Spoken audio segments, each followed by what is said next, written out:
Ayan.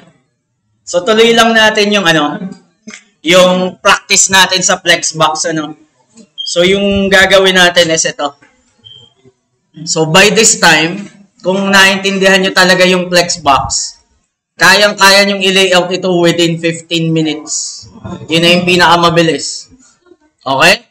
So, for now, in the interest lang nung oras natin, matagal kasing gawin yung HTML side. Kung gagawin ko to, is mahirap. Hindi naman siya mahirap actually. Madali din siya. Kaso kanya-kanya tayo kasing interpretation ko na yung magiging HTML mo. Hindi ko masasabing pag pinangalan mo hindi header container is mali ka na. So napaka-subjective kasi ng HTML site. Pero yung CSS, more or less, 90% magkakatulad tayo. So sir, sa laboratory ng GF, sa ngayon, bibigyan ko kayo ng HTML. Pero sa mga susunod, kayo na yung magpo-provide ng structure. Okay? So, sir, anong structure meron tayo? So, ito yung structure natin. So, ano ba yung ginawa kong HTML? At akin mo nang i-discuss, So, yung header na tinatawag, ito, is mula dito hanggang doon. Yan yung magiging header ko, Yung sinasabi ko na ID navigation is home, about, blog, portfolio, contact. Sa loob nun, nandun yung mga navigation links ko, which is ULLI. So, ang ide-design nyo muna, ang payo ko lang, yung malalaking section muna. Pag sinabi nating branding, from we design to impress, hanggang dito lang sa ilalim. Pag sinabi nating sliders, ayan ULLI, tapos ito yung mga slide. Okay? Big section muna. Pansinin nyo, puro ID pa siya. Sinabi nating panel box. Nasa loob ako nung pinakamalaking section ko yung ID panel. So, ito siya. 1, 2, 3. Recent post. Very obvious, ID portfolio muna. Sa loob ng portfolio, syempre, meron akong heading. Ito siya. Then, meron akong portfolio images. Ito yung mga images. Okay, dinidiscuss ko lang yung structure, Recent post. So, very obvious, ito yung recent post. So, H2 tag, pwedeng H3 kayo, H4, H5, bahala kayo. Then, ito yung recent post panel. So, made up lang siya ng puro LI na may laman na H3. Ito yung H3. Tapos, paragraph. Ito yung paragraph. Then, sa baba, merong link na read more. Sir, bakit nagiging link? Pag read more kasi, ang behavior ng user, i-click niya siya . So, hindi siya pwedeng basta paragraph lang. Kaya nagiging A siya. Ibig sabihin, anchor tag, may pupuntahan. So, next, ano pang pinakamalaki? Last, footer. Ito yung magiging footer natin. Sir, part ba yung, yung 2012 na nasa ilalim? So, kung titingnan ko yung ginawa ko, ito ay footer panel na tinatawag, which is tatlo ding LI. List, tsaka list. So, sa loob ng gitna, is meron akong social. Ito yung gagawin ko. Facebook, Twitter, RSS, email. Then next, sa loob ng sign up newsletter, is meron akong text box. So, medyo kakaiba na yung element, So, bago tayo mag-umpisa, ano ba yung makikita mo na HTML element in terms ng forms? So, kapag humihingi ka na ng data sa user, malamang gagamit ka na ng forms. Tama? Okay? Ito, ginagamit to sa backside na programming na sa backend. Halimbawa, magre-register ka ng account. So, gagamit ako ng text box. So, ito yung code niya. Nakalagay siya sa inside ng form. Form tag. Pag gagamit ka ng mga forms na ang tawag dyan, yung una natin is text box. Sabihin mo lang input type text, may specific name, may specific placeholder. Ito yung placeholder. Enter your name. Enter your address. Enter your last name. Pag sinabi mo namang password, ang type, malamang nakamask yung, nakamask yung input. So, ibig sabihin yan, Yon, tama yun. Pag sinabi naman namang submit, usually ito yung ginagamit natin kapag meron tayong PHP na. Pag kinlik ko yung button, kailangan may mangyari do sa text box at saka do sa password. Isesend ko siya sa backend. Okay, sa database. Pag sinabi kong simpleng button lang, pang JavaScript lang ang definition namin ng button. Halimbawa, calculator. Meron kang JavaScript na calculator, wala ka namang isesend na data, so pwede kang gumamit ng button. Magkaiba yung submit. Pag submit kasi, nag-a-attempt ka na mag-send na sa database. Okay? Pag sinabi mong button, siguro JavaScript side lang. Walang involved na element. Then meron ka ding radio button. Radio. Sir, anong tatandaan mo lang kapag radio? Kailangan parehas yung name. Okay? Sir, bakit parehas dapat yung name? Kasi mache-checkan mo yan parehas pag hindi katulad. Okay? Pag sinabi mong radio button, isa lang yung pipiliin mo. Hindi ka pwedeng male at the same time ay female. Kahit sabihin mong gender mo'y gay, lesbian, biologically, you are man at saka woman. Male lang at female. So, tatandaan nyo lang, in terms ng radio button, kailangan magkaparehas to. Halimbawa, marital status. Status? Halimbawa, single, married, divorce. Dapat sasabihin mong name, status lang lahat. The moment na magkaiba na siya, mache-checkan mo na siya parehas kasi magkaiba na kami ng group. Nagigets ba? Okay? So, yun lang tatandaan nyo. Tapos, sir, ano yung value? Ito yung isesend mo sa database. Halimbawa, pinili ko yung mail, malamang ang pumasok sa database is itong data. May specific value kasi. Checkbox. Yung checkbox ang allowed na ma-checkan mo siya ng multiple times. Pwede kasing ayaw kong mag-subscribe, pwedeng mag-agree ako, pero ayaw ko, isa-subscribe lang. So, multiple times. Then, pag sinabi mong file, upload lang. Upload. Ibig sabihin, mag-upload ako ng photos ng Sundays, halimbawa. So, ang niyan is file. Input, file, document. Okay? Halimbawa, sa mga blog, text area. Ayan. Pinakapos na naman ako. Okay? So, ito hindi siya part ng input. Ang sasabihin mo, text area na tag, tapos meron kang text area. Gaano kalaki? Halimbawa, gagawin kong ay 500 columns. Medyo malaki to, kasi 500 columns. Halimbawa, magbablog ka. Ayan. Sa Facebook, parang text area siya. Hindi ko lang sure kung text area siya yung pag magko-comment ka o kaya ay text box. Hindi ako sure kung ano yun. Inspect nyo na lang kung gusto nyo makita kung ano yung ginamit. Then, meron din drop down. Combination ng select at saka option tab. Okay? Halimbawa, Calabarzon. Sabihin mo ay Quezon. Tapos may drop down pa na halimbawa ay Agdangan, Lucena, Lucban. Then sa Lucban, halimbawa, Poblacion, Barangay 1, 2, 3, and 10. So may mga ganun pa, drop down menu. Meron ding tinatawag na drop down option group. Pwede mo daw i-group. Magkaiba silang dalawa, Ito diretso baba, ito merong option group, ito siya. OPT group na tinatawag. Makikita nyo to sa replay kahit di nyo na isulat. I-post nyo na lang. Okay? So ito yung option, may OPT group ka. So ibig sabihin, gusto ko halimbawa ay Subaru, halimbawa ay BMW. Okay? Mga Swedish car. Halimbawa China, ano bang car ng China? Geely. Pwedeng ganun. China cars. The next. Meron din pwede kang ilagay na field set. Ang kombinasyon ng field set, kailangan ka lang may legend. Sir, ano yung field set? Nakikita nyo yung personal information? Ibig sabihin, i-grupo ko lang. Halimbawa, itong form na to ay para lang sa personal information.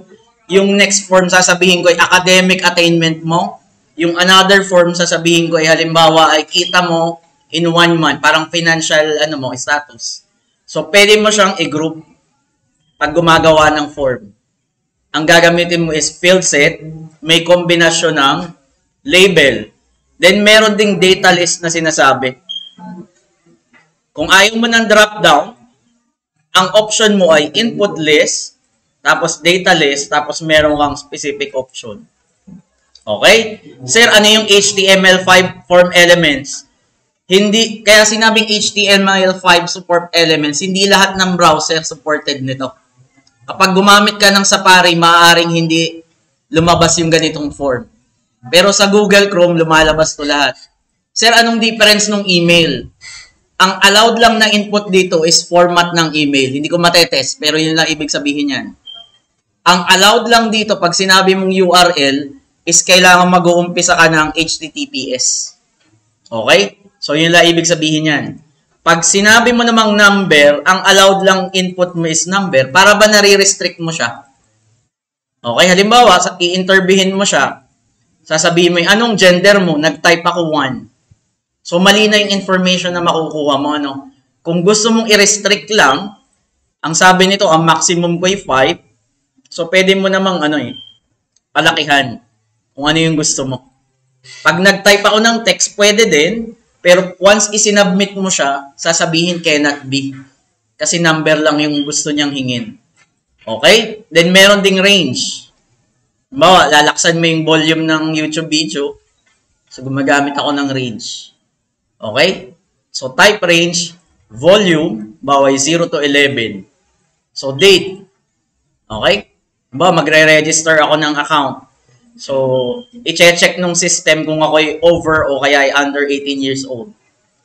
So, instead na i-type ko, pwede kong kunin sa date. So, remember, hindi ito lahat ng browser ay supported. So, pwede ding time. So, ang input mo lang is time. Halimbawa. Okay? Color. Color picker. Okay ba? Gumagawa ka ng application na CSS triangle generator. Diba merong ganito? So, color picker. Then, progress bar. So, habang naglo-load yung web page mo, yung progress na to is binabago siya in terms programmatically ng JavaScript. Halimbawa, bago mag-load yung web page ko, lalagyan ko muna ng progress bar. Para hindi naghihintay yung user ko kung anong nangyayari. Minsan kasi may web page na matagal mag-load. Isang oras na, hindi ko alam kung ano nangyayari doon sa web page. So, mas maganda, lagyan mo siya ng progress bar. Para masabi mo na, tagal mag-load nung webpage ko, babalikan ko na lang. Hindi ko na siya hintayin. So, pwede. Then, meron ding meter. Parang ganun din. In terms ng 100. Ito ginagamit namin minsan sa chart. Pag tinatamad kami i-program, gagamit na lang ako ng meter. Okay? So, halimbawa, ang boto ng governor ng Sen ay, halimbawa, ay 600, halimbawa, 60%. Graphics yung ginagamit. Okay? So anyway, pagpapanoorin naman yung video na to, pwede nyo siyang i-post para makita nyo yung code dito sa side. Okay? So balik tayo dito sa bold. Hindi ito yung bold na alam ng mga boys. Bold yung design. Okay? Okay? So bold yung design, hindi yung iniisip. Okay? So sir, gagamit tayo ng pure flex box. So, sabi ko sa inyo, wag na kayong bumalik ng float. Sasayangin lang ng float ang oras nyo. So, tingnan nyo lang yung structure. Kung bibigyan ko kayo ng ganitong template, so, ang laman ng header is itong bold. Tapos, ang laman niya is, nag-refresh. Okay? So, nagre-refresh siya. Kasi, sir, bakit nagre-refresh na matagal? Meron kasi akong nilagay na font sa ibabaw. Ayun yung font ko. So, pansamantala, i-comment ko muna siya. Bumabagal gawa ng font. So, bumabagal yung, yung refresh. Gawa ng font. Dagdagan na lang natin siya kapag tapos na yung layout. So, meron akong font. Nag-i-import ako ng Roboto eh. So, bumalik na lang yung font ko. So, pag tapos na, ibabalik ko na lang ulit yung font. So, sir, papaano gagawing side by side yung header? Alin ang ide-declare ko na flex? Alin dyan? Yung header container ba? o yung header lang? So, header lang, ano? So, ang unang move natin, by the way, ang font ko ay Roboto, lahat ng list ko is walang tuldok sa tabi. Global settings. Okay? So, sir, pwede bang unahin muna natin yung wrapper? Halimbawa, ilalagay muna natin gaano ba kalaki yung web page natin. Again, manghuhula lang muna ako, ano? So, ito ay wrapper, for example. Then, meron akong width. Siguro, mga, sige, 1,000. Tapos, gawin ko margin, 0. Tapos, ay auto. So, ibig sabihin, ginigitna ko lang siya. So, ito yung magiging design natin, ano? So, kung titingnan natin, yan siya, oh. From here hanggang doon is 1,000. Di ko kita pa. Okay? Sir, bakit naging 1,000? Lahat sila is nasa loob ng wrapper. Parang sinabi ko, ito yung wrapper. From here hanggang doon sa ilalim. Okay? Sir, bakit ganyan lang? Kasi maliit lang yung design. So, yung wrapper natin, kinukulong niya lahat. Pag minimize ko yan lahat, nasa loob lahat. Okay? So, yun lang ibig sabihin. In terms ng header, so balik ako sa header. So, tingin lang muna kayo dito. So, pwede to candidate ng flex para maging side by side ito at saka yun. Okay? Flex container, flex items. So, sir, ano yung code natin? So, pwede ko sabihin header. Ito ay display flex. Ife-flex ko lang siya. Okay? So, kung titingnan mo siya, ito siya. Okay? Side by side. Sir, gusto kong ilagay dulot-dulo. Anong gagawin natin? Justify, content, space, between. Kasi ibig sabihin, i-force ko siya ng dulo. Dulot-dulo. Sir, gusto kong nakasentro siya in terms ng vertical alignment. Halos ulit-ulit lang yung code dito eh. So, align items, pwede kong center. So, ibig sabihin lang yan, vertically center to kahit hindi naman dun sa design. Gagawin natin vertically center. Okay? So, tapos na yung layout natin ng header. Layout lang muna. Huwag muna natin pagagandahin. Navigation naman. So, pwede ko sabihin ang flex container ko is navigation links. So, pwede ko sabihin ganyan. Ito ay dot navigation links. Okay? Ito yung mga anak niya. So, pwede ko sabihin, i-display ko din siya ng flex. Paano bang shortcut dito? So, display flex. Tapos, bigyan ko na agad muna ng space. So, gap is 20 pixels. So, again, layout muna yung inaano natin. Ha? So, okay na yung layout. Sir, itong we design to impress. Paano natin gagawin, sir, yung we design to impress? So, i-minimize mo to. So, yung buong navigation, then yung branding. Okay? Yung itong we design to impress, yan ay image. Tapos, meron lang ako mga notebook. So, anong tatargetin ko dyan? Sa branding. So, ang gagawin ko muna, yung mga notebooks. So, pwede ko sabihin notebooks. So, ipe-flex ko lang muna lahat, ano. So, ito ay display, flex. So, side by side. Okay? Sir, nakagitna yan. Walang problema. Align items, center. Okay? So, pwede ba, sir, in terms ng horizontal, pwede ko sabihin, justify, content, is gagawin ko ding center. Ibig sabihin, center nung para makita nyo kung ano yung ginagawa na natin. So, ang header natin is bibigyan ko lang muna siya ng background. Para makita nyo yung ginagawa natin, So, siguro mauna siya. Meron ako ditong header, container. So, para makita nyo lang. So, BG. So, red. Iyan yung ginagawa natin. Okay? Layout lang muna. Tatagal kayo kapag pinuwersan yung maganda agad. So, sabi ko nga, ang panggagawa ng bahay, pangit muna yan sa umpisa bago siya gumanda. Okay? Maniwala na kayo sa akin, promise. Nag-work ako as a front-end web dati. Naniniwala ba kayo sa akin? Amen! Okay? Niwala kayo, promise. Tinuturo ko sa inyo ang tamang daan.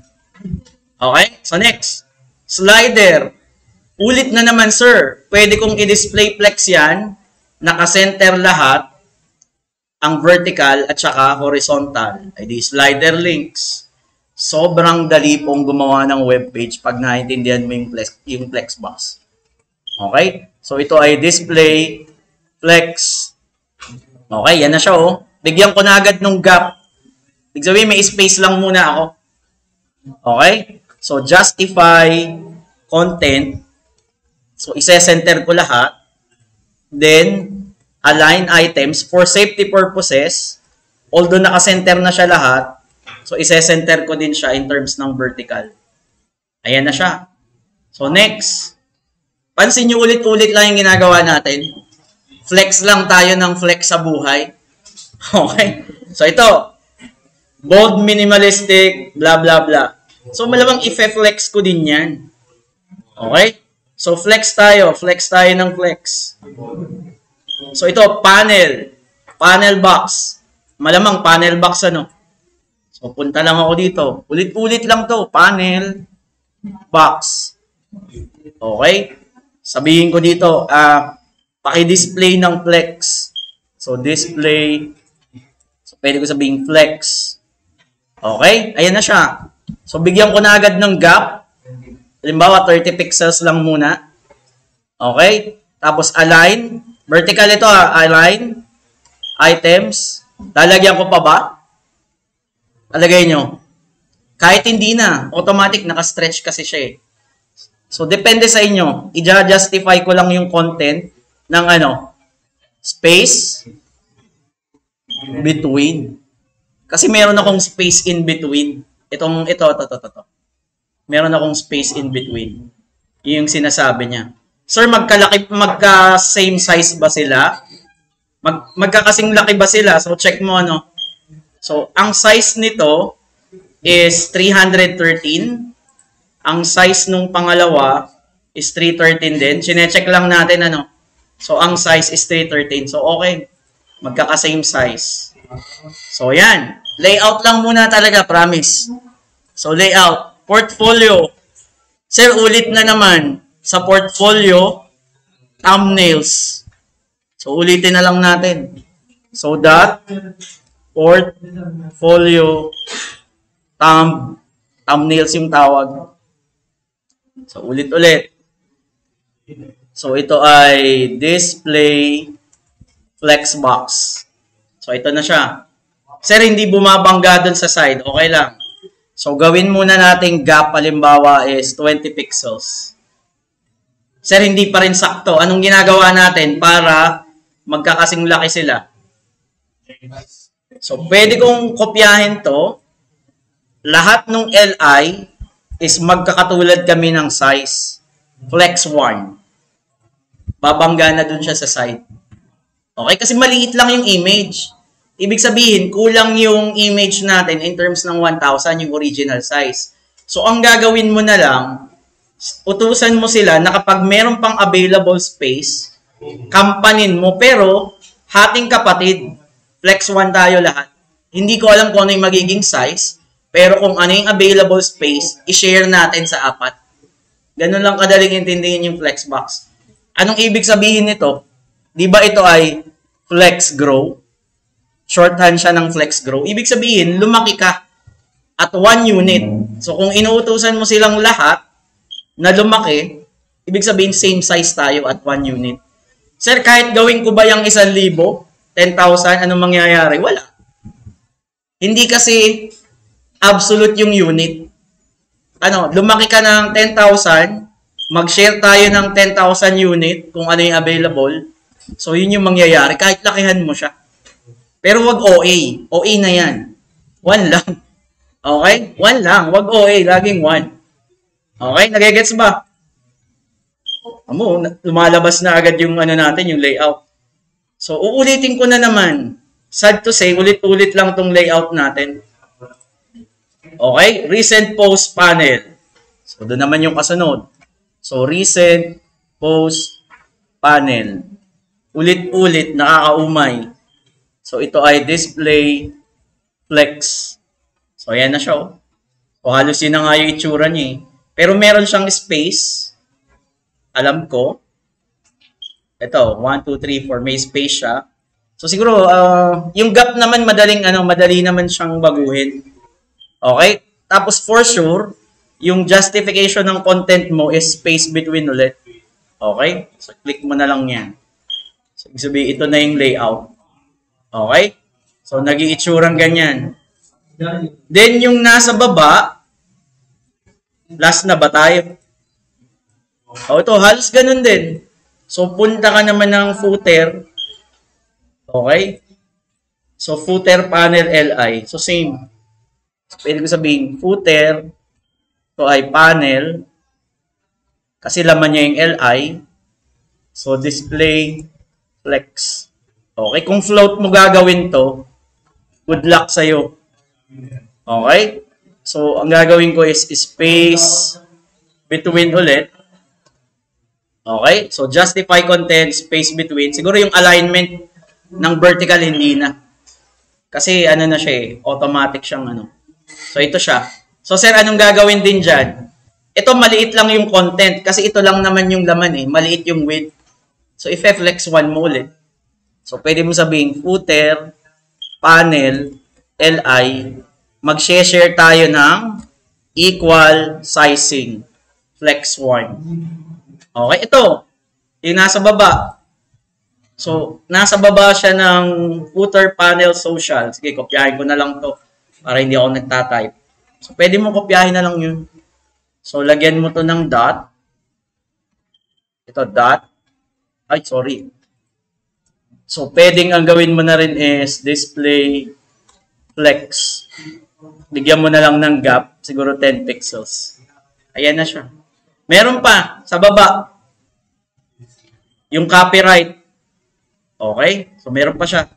So, part siya nung pangatlong LI. So, footer panel sign up. Ito siya, oh. Footer panel sign up. Pero anong parent container niya? Form. Okay? So, ibig sabihin, tatargetin ko muna yung form. So, pwede ko sabihin, footer panel sign up. Meron akong anak na form. Diyan pa lang yung flex. Remember, ang relationship ng flex is parent at saka anak. Ito kasi, pag kukunin mo dito, apo na siya. So, hindi siya gagana dyan. So, ang gagawin mo lang dito, display, flex, tapos i-justify mo yung content. Anong gagawin natin? Space, between din. Tapos, para pantay sila ng vertical, so pwede ko sabihin, align items, center. So, ito yung nangyayari doon sa layout. Teka, ano nangyari? So, meron akong footer panel sign up. Mali ba spelling ko? Hindi nagtabi. Refresh ko nga. Hindi siya nagtabi. Footer panel sign up. So this, may mali ba ako? Wait lang ha. Ito dapat, itong 2012 nandun. Itong dim trunk nandun sa kabilang side. Baka naman hindi na siya kasya. So display flex. So, itong LI, tama, footer panel, sign up. Wait lang, hindi pumupunta dun sa sa side. Which is, ito naman yung ko. Ay, hindi pala yan, sorry. Copyright, sorry. Ba't ako dun nakatingin? Ang nakatingin ako dito, oh. Ito. Sorry. Tama yung ginawa natin dito. Ang sinasabi ko yung nasa ilalim. Okay, pwedeng dalawa na lang. Pwede namang sabihin kung dalawa na lang, same yung behavior. So, pwede kong sabihin footer, copyright. So, ganun din yung mangyayari. Naka-group yung settings. So, overall, ito na yung layout. Okay? Ang gagawin mo na lang is finishing touches. So, pag na-set mo na yung layout, tsaka ka mag-makeup. Pag naligo ka na, tsaka ka mag-makeup. Okay, naliguan na natin yung yung website. So kailangan na nating make-upan. Okay, meron ka ng ready ka na para sa itong sign up na to, palakihin mo na lang yung text box para maging itsurang ganito. So yun lang na maibig sabihin niyan. Okay? Kung di natin matatapos, di itutuloy natin. So, sir, anong unang gusto niyo i-design? Lahat. So, tingnan muna natin yung common settings. So, kung titingnan mo itong may background na red, may space siya both sides. Tsaka sa taas. So, pwede ko lagyan ng padding. Nakapadding tong header, ano ba yun? Tong header container. So, lalagyan ko siyang padding, Okay? So, pwede ko sabihin, padding 30 pixels. Halimbawa, nag-decide tayo na 30 pixels. So, yan yung padding, Kung naliliitan ka pa, di lakihan mo. Pero magde-decide ako 30. Okay, ito siya, Yan. Itong side na to, tsaka yun, is itong side na to, tsaka yun. Okay? So, sir, anong unahin natin? Itong links, paano natin gagawin itsurang ganyan? So, ibig sabihin, ganito yung itsura ng mga link mo. Kapag nag-hover ako, nagiging white, tapos may background ako sa taas. May border. Okay? So, anong pwede nating solusyon dito? Pwedeng lahat ng, lahat ng link is may border sa taas na transparent. Para, pag inilagay ko dito, gagawin ko lang black. Okay? So, gawin natin yung yung navigation links. So, mamaya natin lagyan to ng meron kasing character dyan na search. Okay, mamaya natin lagyan. Sige, navigation links muna. So, tago ko muna to. Siya ay A. Made-design ko siya is part ng A. So, baba lang ako dito.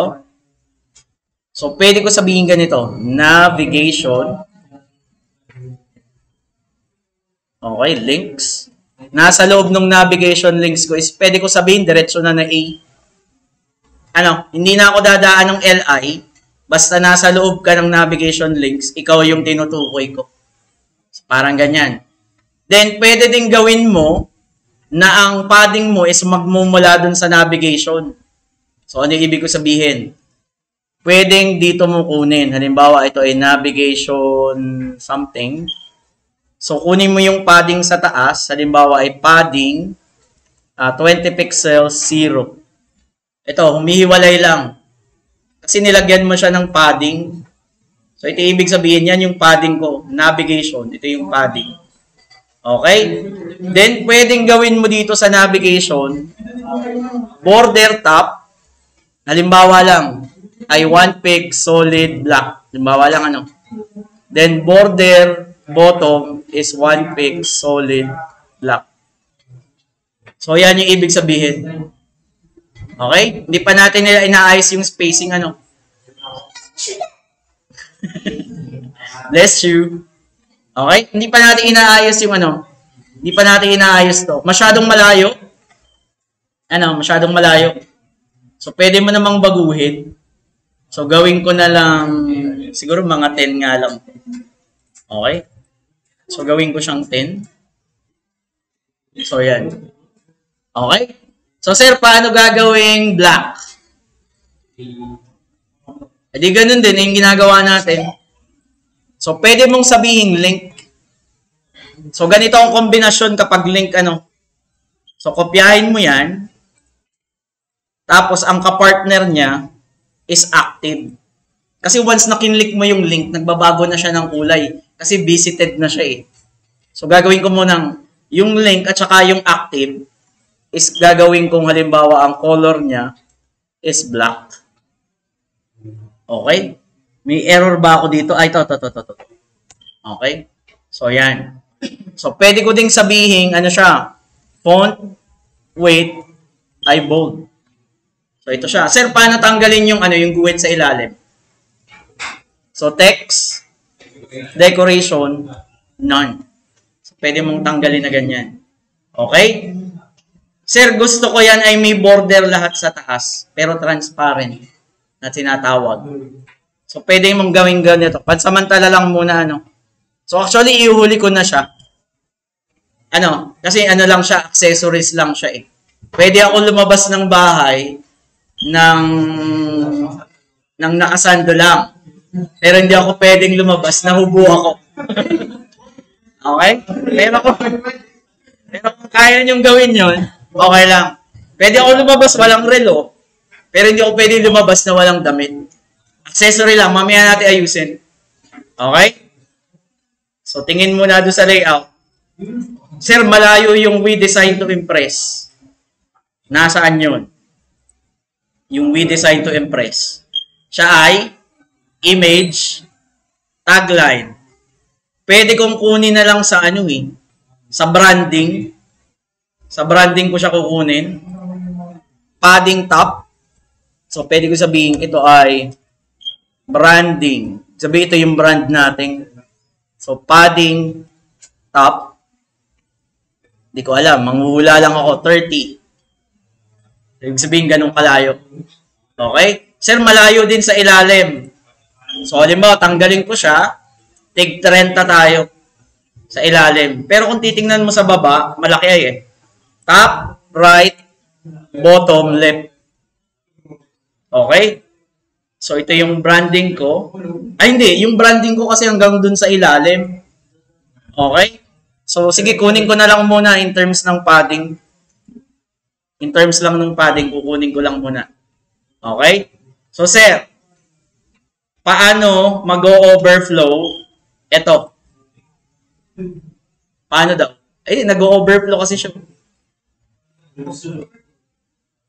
So, ang tatargetin ko, di ba, ito yung branding. So, i-close ko na to. Ay, hindi, part pala siya ng branding. Itong mga notebooks. So, anong gagawin ko sa notebooks? Pwedeng hilahin ko pa ilalim. By margin, bottom, negative 50 pixels. Kulang. Ba 150. So, hilahin ko lang siya. Siguro 100. O, halimbawa, satisfy ka na dyan. Then, kailangan mo mag-adjust. Kasi nagkamero ka na negative padding, yung slider, ilalayo mo na siya. Okay? So, dun tayo sa slider. So, sir, nasa slider. So, wala tayong setting sa slider. So, lalakihan ko yung padding niya sa sa taas. O kaya, margin na lang.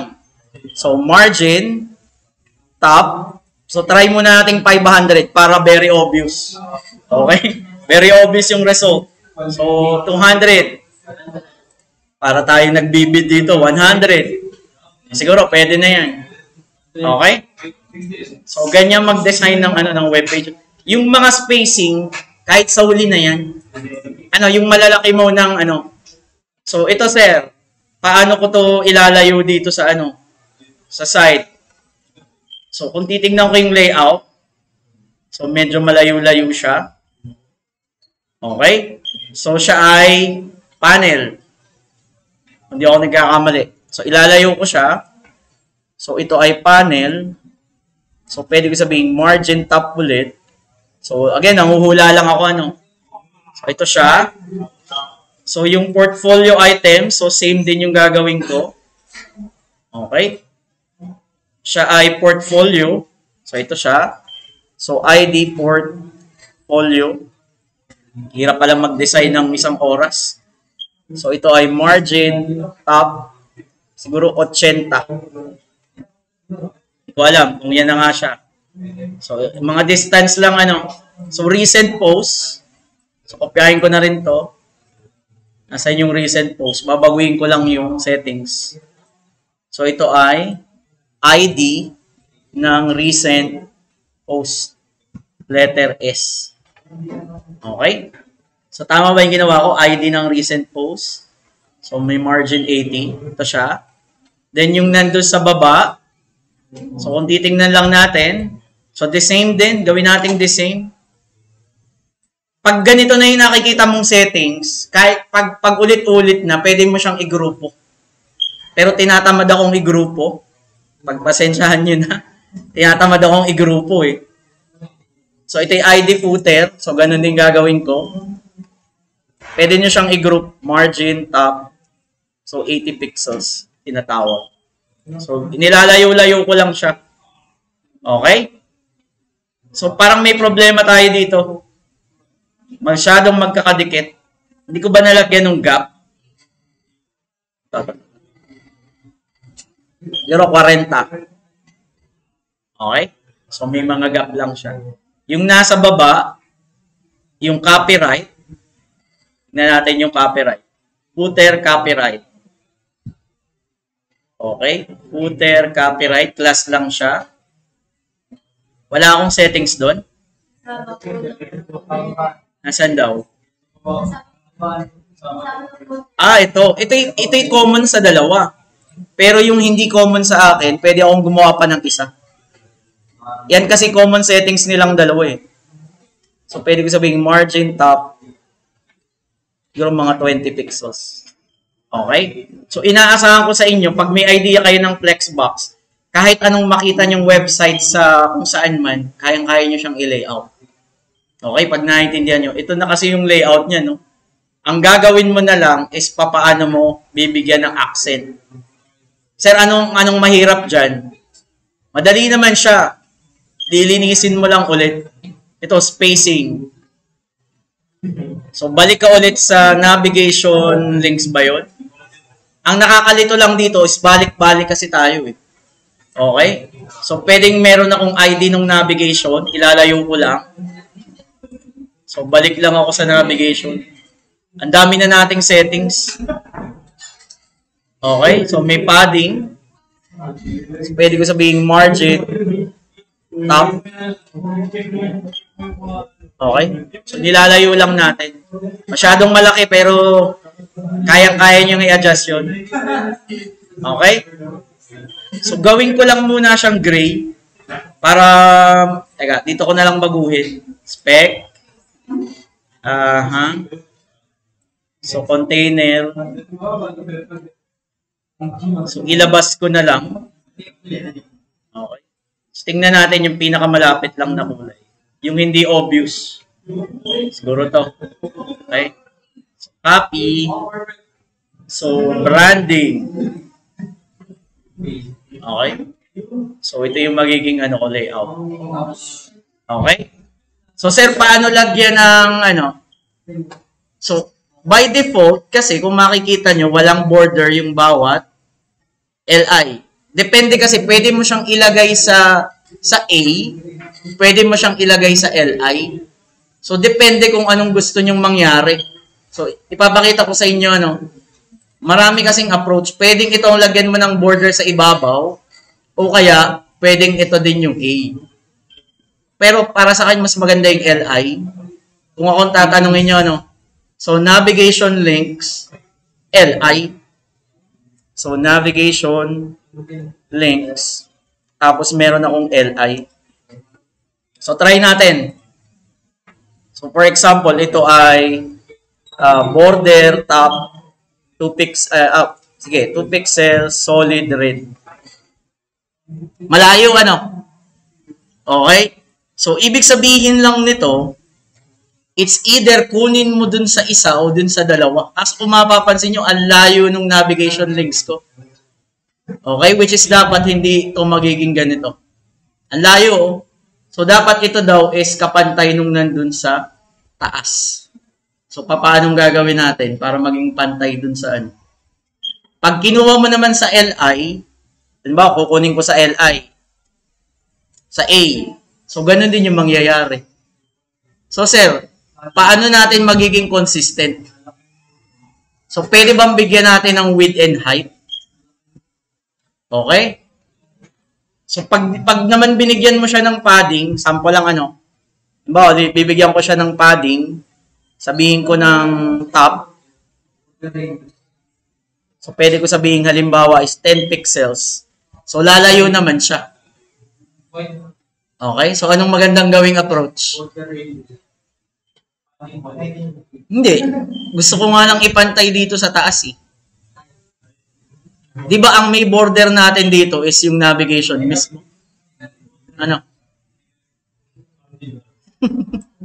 So, how about bigyan natin siya ng specific height para hindi siya lumagpas ng specific? Kasi habang binibigyan ko ng padding, lalayo at lalayo kasi to. Okay? So, ang gagawin natin dun sa navigation, natin, tanggalan ko muna ng specific padding. Sige, tanggalan ko muna ng specific padding, Tapos, Pwede na siguro yan, ano, sumakto naman eh. Para sa akin, pwede na yan. Tapos yung navigation links, ano, pwedeng bigyan ko na lang ng, ano, sumakto na eh. Padding, bottom, na another, siguro mag-isip lang ako 10 pixels. Para mas maganda na lang ganyan. Hindi na lang ako magbibigay ng height. Tapos sir, anong gagawin mo sa kanya? Baka border nito ay ganito. Okay? Kunwari ganyan. So, paano natin gagawing, sige, lakihan pa natin, bawat 3 pixels. Anong sabi ko kanina? Gagawin mo siyang, ano daw? Transparent. Pwede ko ba sabihin ganun? Border bottom, ito yung border top, navigation links. So, pwede ko sabihin halimbawa, pansamantala ikaw ay transparent. Ibig sabihin, may border ka, pero hindi namin dapat makita. Okay? Pwede ding sabihin mong ganito. Okay? Pwedeng wala ka munang border. Pero saan nanggagaling yung isang line? Parang lumilinaw siya. Hindi, wala pa naman akong hover eh. Okay? Pinakapal ko siya. Siya nga naman. So, ibalik ko lang muna sa ano. Ibalik ko lang muna sa tigwawan para hindi tayo malito. So, ibabalik ko siya sa transparent. Ngayon, pag nag-hover ako, ano mangyayari? Okay? So, halimbawa, LI, hover, ang magiging border top ko is, pwede ko sabihin, gagawin kong black. Parang ganyan. Yes. Black na ba?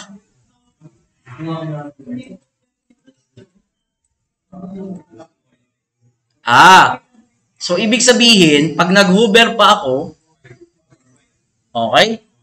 So another settings, pag nag-hover ako, lahat ng A, so sabihin ko na munang link, is ang magiging color. Yun yung matagal dito, paano mo i-design. Yung layout kasi madali lang eh. So pwede ko sabihin color white. So, parang ganyan. Okay? Yan yung hinihingi ng ano ng template. Okay? So yan yung, tapos ito, i-adjust mo na lang kasi masyadong malapit. Ito ano. So yung image, so para makita nyo lang ano. So siguro lagyan ko yung image. Ito. Dito ko mismo i-edit. Ito yung image ko. Pwede ko sabihin ito ay may margin, bottom. Kalalakihin ko na lang. So ito ay 10, 15, ganyan. 50. Bawa lang. So, ibig sabihin, kailangan yung branding IMG ko is merong border margin bottom 50 pixels. So, ibig sabihin, gagawa ko ng settings para dun. Asan na yung branding ko? Branding, something, navigation. So, ito yung branding. Okay? Check ko lang ano. So, ito yung branding, direct child, IMG. Direct child ang tinatarget natin dito. Ano? Kasi pag hindi mo ginawang direct child, maapektuhan pati yung tatlong laptop. Kasi image din siya eh. Okay? So, gagawin ko is branding. Direct child ko lang is IMG. Meron akong margin, bottom, na 50 pixels. Tinatawag. Okay? So, ibig sabihin. So, yung sa slider ko, sir, paano ang gagawin sa slider? So, sige, i-design natin yung slider last, kung aabot. Paano merong ganyan? So, ganito lang ang payo ko sa inyo pag seseryosohin nyo yung web design. Ano? Ito yung rule na sabi sa amin ng Norwegian. Norwegian kasi ang supervisor ko before. So, anything na makakita ka ng ganito, ang tawag na kasi dyan is accent. Binibigyan mo lang ng accent yung design. The way na ang usually, sabi niya, 80% of the time, yung mga accent sa design is pwede siyang isolve nung before and after. Tama ba? So, pwede akong gawin ko to. Halimbawa, relative yung position nito, absolute ito, meron lang akong, halimbawa, is background is gray, ang height ay 4 pixels, ang width ay specific. So, ang web design is gamit na gamit yung tag natin na before and after na tinatawag. So, accent lang yan. So, sir, paano ko naman i-design halimbawa is ito? So, ito same din lang. How about this, sir? Kung nakikita nyo yung nasa baba. So, paano ko i-design yan? Lalagyan ko ng border na ganito talaga kakapal. Itong, kung ano man tong element na to. So, pwede ko sabihin ito ay before. Tapos, meron akong line na ito ay after. Ipo-position ko na lang na yung white, ganito lang yung box. Yung gray is ganito lang yung box. Pag sinasabing accent, ang design, ang turo sa amin ng Norwegian, kunin nyo na lang sa before and after. Before kasi talaga, gumagawa pa kami ng image. Gagawa kami sa Photoshop ng ganitong image, i-import namin as JPEG o kaya PNG, tigkabila, tsaka namin i-absolute position. Bakit? Wala kasi dating tag na before and after during our time. Kaya napakaswerte nyo ngayon. Okay? So, anything na sinasabi niyang accent, pwede kong kunin yung before and after. Sir, ano pang pwede dyan? Sige, stop na muna tayo dyan, ano? So, sir, ano pang pwedeng i-design dito? Kung familiar kayo sa CSS gradient, pwede na kasing gumawa ng gradient din ng CSS. Sa totoo lang. Hindi na lang siya simpleng Photoshop. Kung may internet ako, no? Meron naman. So, pwede kang gumawa ng gradient. Yung border, ang kulay mo ay gradient, hindi solid colors na tinatawag. So, kung gagawa ako ng gradient, halimbawa lang ano, ang tagal, ang bagal ng internet. Siguro malayo ako sa window. Okay? Nakaano lang kasi ako, all data 99. Pang isang linggo, wait lang, mabagal. 1.6. Okay? Tagal mag-load. Basta pwede kang gumawa sa CSS ng gradient. So, ang gagawin natin, ito ang gradient nito ay gray, may konti kang white, the rest ng border is black. So, pwede kang gumawa ng gradient. Uy, CSS gradient. Basta ganyan. Wait lang. Gusto ko ipakita eh. So, basta maglalagay ka ng, ng marker. Kung anong kulay. Yan ba, marker ko dito ay gray. Marker ko dito yung white. Then, the rest is black. So, pwedeng ganyan. Pwedeng ganyan yung gawin ko. Halimbawa, ito, yan. So, gagawin ko siya, halimbawa, gray. So, another marker ko, halimbawa is gray ulit. Para solid yung color. Pwede kasing patong-patong yan. Halimbawa is solid gray na tinatawag. O, halimbawa, yan yung marker. Tapos, itong part na to, gagawin kong white. So, gagawin ko ding white. So, the rest, so, pwede ko sabihin black. So, magdagdag lang ako dito. So, gagawin kong black. So, yan ay magiging border natin. Sasabihin mo, border top, linear gradient, copy-paste mo yan. Okay? So, ganyan. Hindi mo kailangang i-memorize yan kasi sabi ko nga, sa totoong buhay, hindi ka naman babawalan ng boss mo sa totoong industry na, bawal ka mag-internet. Okay? Hindi, sa totoo lang, mayroong mga activities sa lab na dapat allowed mag-internet. Gaya ng web design. Halimbawa, maghahanap ka ng inspiration.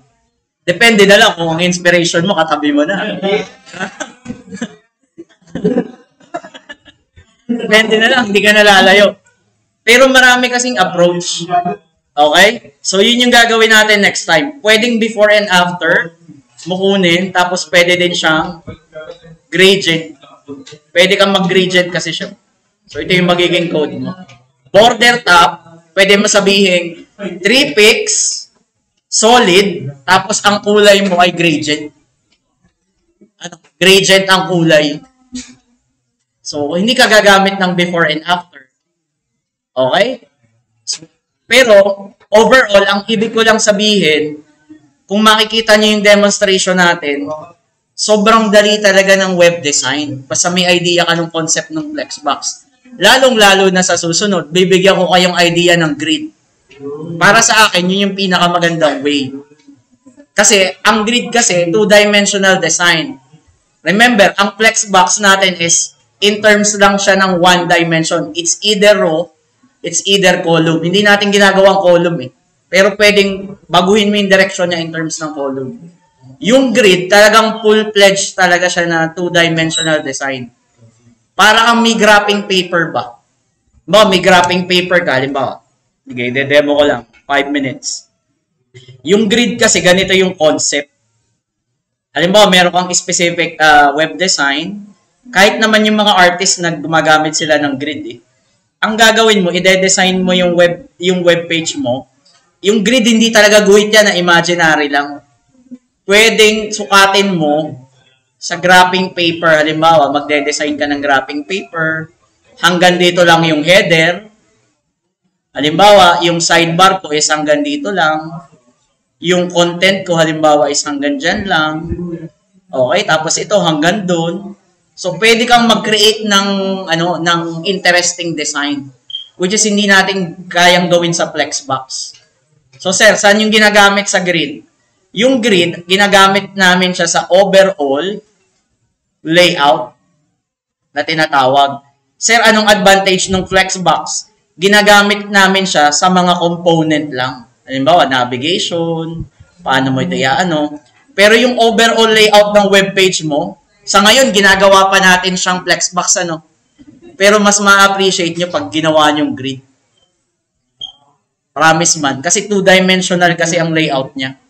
Ilan yung column mo, tapos ilan yung row.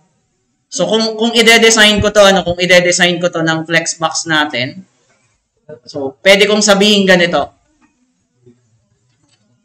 Pwedeng i-design ko siya as grid. Halimbawa, from end to end, nasa ilalim. So, kung ide-design ko siya sa grid, pwedeng sabihin kung yung may pinakamalit ang sinusundan. Oh, lumaki. Okay? So, ito. So, pwede kasing i-design mo siya as grid. Kunwari, pantay-pantay yung sinusulat ko. Tapos, halimbawa, ito yung row 1, row 2, row 3, row 4, row 5, row 6, row 7, row 8, row 9. Okay? Naiiwasan nating magkamero ng division na marami. Ito naman yung pauntiin natin. Di ba meron tayong div branding, div navigation, puro div. So, pwede natin siyang iwasan pag tayo ay nagsi-CSS grid. Okay, puro div ng ginagawa natin. Okay? So, ile-layout lang natin siya as grid. Kasi kung meron ditong artist, malamang alam niyo yung concept ng grid. Hindi ako fine art student, pero kung fine art student sila, usually nagdo-drawing sila as may grid. Yun. Bless you again. Okay? So, question? So, i-upload ko na lang ulit yung yung video, tapos sundan nyo na lang. Gawin nyo sa bahay nyo hanggat gusto nyo. Kung may time kayo. Okay? So, i-stop ko